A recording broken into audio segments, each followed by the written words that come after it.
Bakının Nizami rayonunun Nəsimi küçəsində qətl hadisəsi baş verib. Mübahisə zamanı ər kirayəyə yaşadıkları mənzildə arvadını döyərək öldürüb.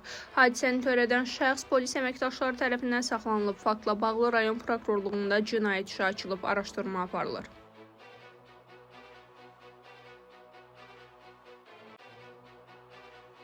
Ucarda ağır yol nəqliyyat hadisəsi baş verib. Hadisə bugün səhər saatlarında Bakı-Qazax magistral yolunun Ucar rayonu ərazisindən keçən hissəsində olub. Belə ki, Mercedes markalı minik avtomobili hərəkətdə olarkən idarə etmədən çıxaraq yol kənarına aşıb. Hadisə zamanı avtomobildə olan 5 nəfər 1977-ci il təvəllüdlü Allahverdiyev Səyyub Rəşidoğlu, 1967-ci il təvəllüdlü Məmmədova Aygün İdris qızı, 1964-cü il təvəllüdlü Məmmədov Vüqar Məmmədoğlu, 1988-ci il təvəllüdlü Hüseynova Fərəhxanım Vüqar qızı və 1983-cü il təvəllüdlü Hüseynov Tural Mahiroğlu aldıqları müxtəlif dərəcəli bədən xəsarətləri ilə Ucar və Göyçay rayon mərkəzi xəstəxanalarına yerləşdiriliblər. Hadisə zamanı xəsarət alan Səyyub Allahverdiyev və Tural Hüseynovun vəziyyətinin ağır olduğu bildirilir.